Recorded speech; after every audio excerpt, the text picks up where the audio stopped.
Like کریں، subscribe کیجیے، bell icon کو دبائیں تاکہ ہماری ویڈیو سب سے پہلے آپ کے پاس پہنچ سکے۔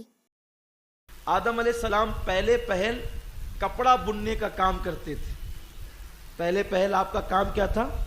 کپڑا بنتے تھے آپ۔ اسی لیے جو لوگ کپڑا بنتے ہیں نا، جو کپڑوں کا کاروبار کرتے ہیں، عام طور پہ وہ لوگ بڑے نرم دل ہوتے ہیں۔ پھر کپڑا بنتے بنتے آپ نے کھیتی باڑی شروع کی اور کھیتی باڑی کرنے لگے۔ آپ جنت سے آتے آتے کچھ بیج لے کر کے آئے تھے۔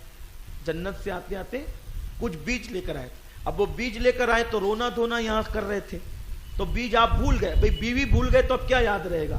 تو بیج بھول گئے، اور شیطان نے کیا کیا؟ چپکے سے ان بیجوں کو ٹٹولا اندھیرے میں۔ تو جن بیجوں پر شیطان کا ہاتھ پڑ گیا، وہ بیجوں سے جو پھل پیدا ہوئے وہ کڑوے ہو گئے، اور جن بیجوں تک اس کا ہاتھ نہیں پہنچا تو وہ میٹھے ہو گئے۔ اور وہ میٹھے ہی تھے سب، جیسے کہ آم ہے، جام ہے، کیلا ہے، انگور ہے، یہ جو سب میٹھے پھل ہے نا، وہاں تک اس کا ہاتھ نہیں پہنچا، اور جو کڑوے ہو گئے وہاں تک اس کا ہاتھ پہنچا۔ تو تین قسم کے پھل ہے دنیا میں۔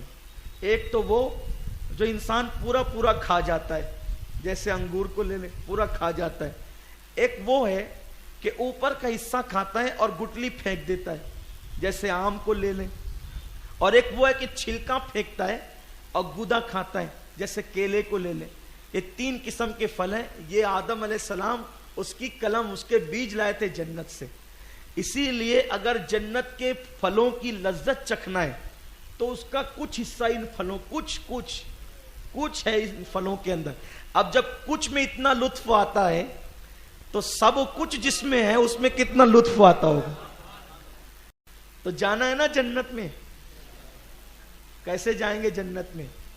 جنت سے نکالے گئے کھانے کے لیے، بھئی کھائے تو جنت سے نکالے گئے، اب جائیں گے کیسے؟ کھانا چھوڑ دو، جنت میں چلے جاؤ گے۔ اور وہی مہینہ آ گیا کہ کھانا چھوڑ دو۔ کھانا چھوڑو گے نا، روزہ رکھو گے تو کھانا چھوڑو۔ بھئی کھائے تھے تو نکلے، اب کھانا چھوڑ دیا تو داخل ہو جائیں گے۔ تو الحمدللہ آپ لوگ کھانا چھوڑنے والے لوگ، کل سے انشاءاللہ روزے کی شروعات ہو رہی ہے۔ بہانے بازی مت کرنا، اور میں بیمار اور میرا یہ، ایک روزہ رمضان شریف کا چھوٹے گا، پوری زندگی روزہ رکھو گے تو اس کی فضیلت نہیں پا سکو گے۔ عورتوں سے بھی کہتا ہوں کہ بہانے بازی نہیں کریں، روزہ رکھیں۔ جن دنوں اللہ نے معاف کیا ان دنوں معاف ہے۔ تو سیدنا آدم علیہ السلام جو ہے کھیتی باڑی کر رہے ہیں، پھل آپ نے بوئے ہیں، اب آپ اپنے کام میں لگ گئے۔ تو آدم علیہ السلام کو بچے پیدا ہونے لگے۔ حضرت حوا سے تقریباً آپ کو 80 یا 100 بچے پیدا ہوئے۔ حضرت حوا سے کتنے؟ 80 یا، معتبر روایت یہی ہے۔ کچھ لوگ جو ہے وہ کبھی کبھی بول دیتے ہیں، اللہ کی روایتیں اور بھی ہے، کوئی ہزاروں کہتے ہیں، وہ ہزاروں کیسے ابھی اس کا ذکر آتا ہے۔ تو 2 بچے پیدا ہوتے تھے ایک ساتھ، توجہ آپ کی، ایک ساتھ 2 بچے پیدا ہوتے تھے۔ تو ان کی شادیاں کیسے ہوتی تھی کہ پہلے جو بیٹا بیٹی پیدا ہوئے، سمجھ لو کہ کل جو بیٹا بیٹی پیدا ہوئے اور آج جو بیٹا بیٹی پیدا ہوئے، تو یہ دونوں کا نکاح کیسے ہوتا تھا؟ کل کی بیٹی اور آج کا بیٹا، اور آج کی بیٹی اور کل کا، یعنی یوں جو ہے وہ جوڑی لگائی جاتی تھی، یوں کہ ادھر سے ادھر، کل کی بیٹی آج کا بیٹا۔ اور وہ دونوں سگے بھائی نہیں ہوتے تھے، سگے بھائی تو اب ہوتے نا، اب کا حکم الگ ہے، اس وقت کا حکم الگ تھا۔ تو اسی میں ایک بیٹا بڑا نالائق پیدا ہوا، اس کا نام تھا قابیل، اور قابیل کے ساتھ جو اس کی سگی بہن پیدا ہوئی تھی اس کا نام تھا اقلیمہ، اور ایک بیٹا تھا حابیل، اور اس کے ساتھ جو پیدا ہوئی تھی اس کا نام تھا لوا۔ تو اس طریقے سے قابیل یہ چاہتا تھا کہ اقلیمہ سے نکاح ہو۔ آدم علیہ السلام نے کہا یہ تیرے لیے، تیری سگی بہن ہے تو یہ تیرے لیے حلال نہیں ہے۔ اس نے کہا نہیں، میں اسی سے نکاح کروں گا۔ تو آدم علیہ السلام نے کہا ایک کام کرو، تم دونوں نیاز کرو۔ کیا کرو؟ نیاز۔ جس کی نیاز قبول ہوگی اسی کو اقلیمہ ملے گی۔ اس سے پتا چلا کہ مراد پانے کے لیے نیاز کرنا کرانا یہ آدم علیہ السلام کی سنت ہے. تو دونوں نے نیاز کی. تو قابیل نے نیاز میں کیا کیا کہ وہ کھیتی میں حضرت آدم علیہ السلام کے ساتھ ہاتھ بٹاتا تھا. تو اس نے جو سڑی پڑی جو بالیاں تھی نا گیہوں کی وہ لا کر کے نیاز میں رکھ دی. اور حابیل حضرت حابیل نے کیا کیا, وہ بڑے متقی تھے, انہوں نے ایک فربا دمبا, یہ دمبا یاد رکھنا, فربا دمبا انہوں نے پیش کیا. آدم علیہ السلام نے ہاتھ اٹھا کے دعا کی. توجہ آپ کی, یہ تفسیر میں امام آلوسی سے عرض کر رہا ہوں آپ کے سامنے, ابن عباس کی تفسیر ہے. توجہ بہت خیال سے سنیے, آپ کو بڑے راستے ملیں گے انشاءاللہ اس تفسیر سے. اللہ تعالیٰ آپ کا دل کھولے گا, شرح صدر فرمائے گا.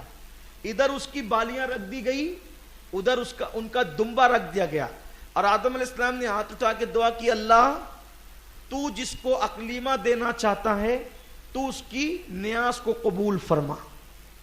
تو ایک آگ آئی اور وہ دمبا اٹھا کے لے گئی. اب آپ دیکھیے آدم علیہ السلام نے ہاتھ کہاں اٹھا کے دعا کی تھی, بالیوں کے اور دمبے کے سامنے. تب بتائیے کہ چیزوں کو سامنے رکھ کر فاتحہ پڑھنا, لوگ کہتے ہیں کس حدیث سے ثابت ہے؟ ارے پہلا آدمی فاتحہ پڑھ رہا ہے, دنیا کا پہلا انسان ہاتھ اٹھا کے دعا کر رہا ہے کہ اللہ اس نیاز کو قبول فرما, اگر جس کو تو اقلیمہ دینا چاہتے. تو یہ جل بھن گیا کیونکہ اس کی قبول نہیں ہوئی. اس سے پتہ چلا کہ نظر و نیاز میں قربانیوں میں جو چیز دیا کرو وہ سڑی پڑی گلی سڑی مت دیا کرو, بلکہ اچھی کوالٹی کی پیش کیا کرو.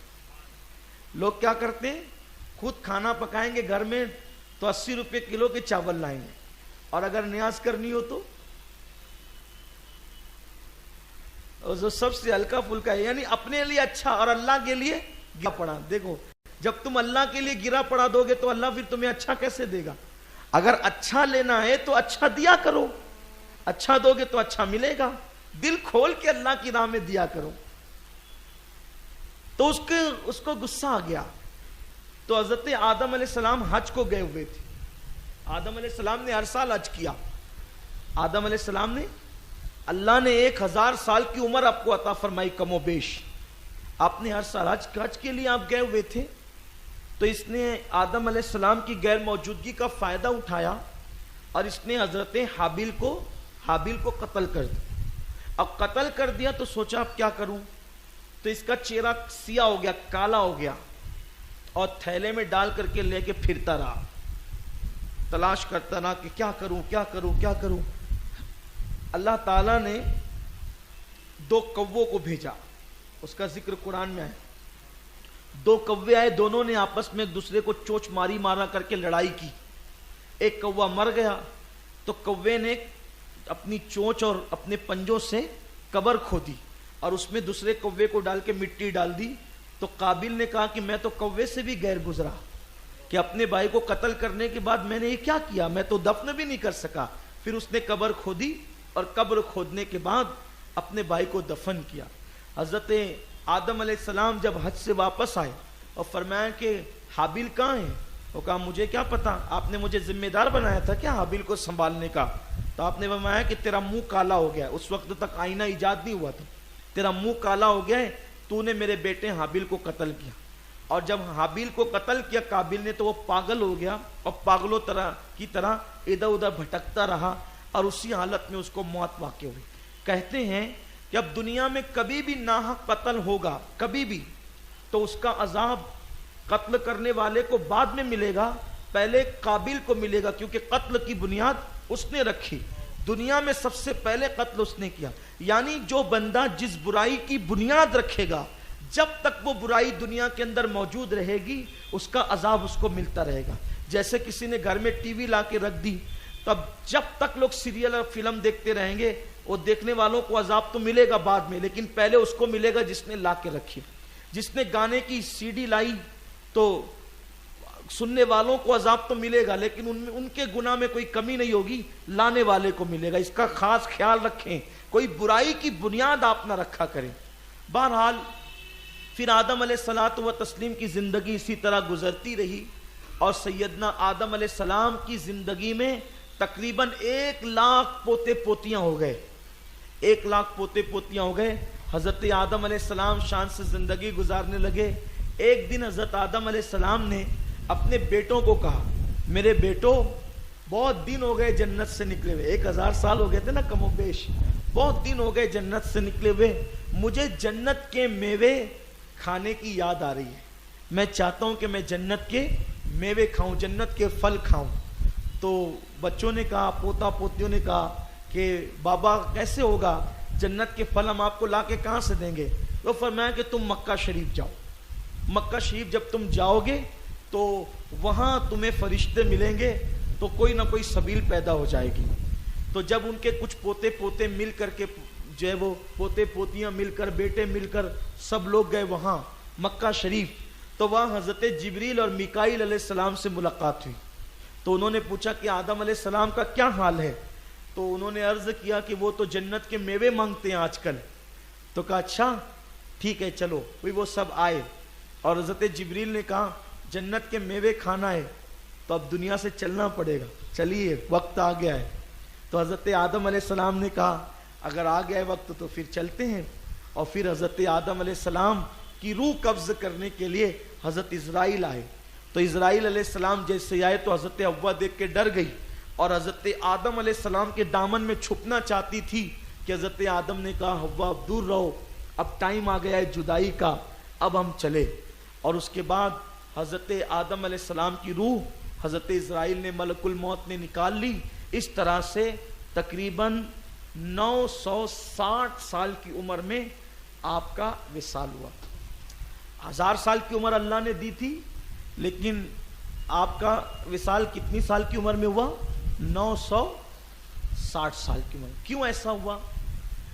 حضرت داؤد علیہ السلام کو اللہ نے دکھایا کہ یہ تمہاری اولاد میں سے, ابھی ان کی زندگی میں آئے گی یہ بات, یہ تمہاری اولاد میں سے. کہ اللہ اس کو تو نے اتنی کم عمر کیوں دی, 40 سال کی صرف عمر دی. تو اللہ نے کہا ہم نے 40 سال کی دینی تھی, 40 سال کی دی. کہا مولا میری عمر میں سے 40 سال کاٹ کے اس کو دے دے. تو اللہ نے کہا ٹھیک ہے تمہاری 40 کٹ کر کے اس کو دے دیتے ہیں. تو 40 کٹ کر دی. تو جب 960 سال کی عمر میں ان کے لیے فرشتے آئے تو حضرت آدم نے کہا ابھی تو 960 ہی ہوئے, ابھی 40 باقی ہے. تو کہا آپ بھول گئے ہیں, 40 تو آپ کسی اور کو دے چکے ہیں. اور ایک روایت میں یہ بھی آیا ہے کہ آدم جب تو بندہ ہو کے اپنی 40 دے سکتا ہے تو جا ہم نے تیری 40 اور بڑھا دی, تجھے بھی گویا کہ 1000 سال کی عمر عطا کر دی. مختلف روایتیں. تو آدم علیہ السلام کی روح نکلی. پھر اس کے بعد حضرت جبریل علیہ السلام نے ان کے پوتا پوتیوں سے کہا دیکھو ہم جیسا کرتے ہیں تم لوگ غور سے دیکھو, اور اس کے بعد جب کسی کا انتقال ہوگا تو تم لوگ ایسے ہی کرنا جیسے ہم کر رہے ہیں. اور پھر ان لوگوں نے کیا کیا, آدم علیہ السلام کو اپنے ہاتھوں سے غسل دیا اور غسل دے کر جنت سے کفن لائے, جنت کی خوشبو لائی اور جنت سے سارے ساز و سامان لائے. آدم علیہ السلام کو جنت کا کفن پہنایا, جنت کی خوشبو لگائی اور پھر جنازہ اٹھا کے لے کر کے چلے مکہ مکرمہ پہنچے. اور مکہ مکرمہ پہنچ کر آج کل جہاں کعبۃ اللہ ہے اس وقت بھی وہاں کعبہ شریف موجود تھا. تو کعبۃ اللہ شریف کے پاس لے جا کر کے حضرت جبریل علیہ السلام نے آدم علیہ السلام کی نماز جنازہ پڑھائی. یہ وہ باتیں میں آپ کو بتا رہا ہوں کہ لوگ یہ باتیں عام طور پہ نہیں جانتے ہیں, ساری چیزیں نہیں جانتے ہیں, لیکن یہ قرآن کی برکت ہے, ماہ رمضان کی برکت ہے کہ ہماری قوم کو انبیاء کرام کے بارے میں جاننے کا آج موقع مل رہا ہے. تو حضرت جبریل علیہ السلام نے نماز پڑھائی, سارے فرشتے پیچھے مقتدی بنے, آپ کے پوتے پوتیاں وہ سب پیچھے لگے اور اس کے بعد آپ کی نماز جنازہ ادا ہوئی. پھر فرشتے جنازہ اٹھا کر لے کر کے چلے اور مینا میں پہنچے. اور مینا میں پہنچنے کے بعد قبر کھودی اور قبر کھودنے کے بعد مینا میں آج کل جہاں مسجد خیف ہے, مسجد خیف ابھی بنی ہوئی وہ مسجد, وہاں مسجد خیف میں, مسجد خیف تو بعد میں بنی, اسی جگہ پر حضرت آدم علیہ السلام کو دفن کیا گیا. یہ ایک روایت ہے. اور دوسری روایت یہ ہے کہ آدم علیہ السلام کو کعبہ اور صفا مروہ کے درمیان دفن کیا گیا. اور ایک روایت یہ ہے کہ آج کل جہاں حتیم ہے کعبۃ اللہ شریف کا, وہ حتیم کا حصہ، وہیں پر آدم علیہ السلام کی قبر ہے. لیکن زیادہ معتبر روایت کیا ہے جو میں نے پہلے بیان کی، یعنی مسجد خیف کے پاس حضرت آدم علیہ السلام کو دفن کیا گیا. کمنٹ شیئر ضرور کریے.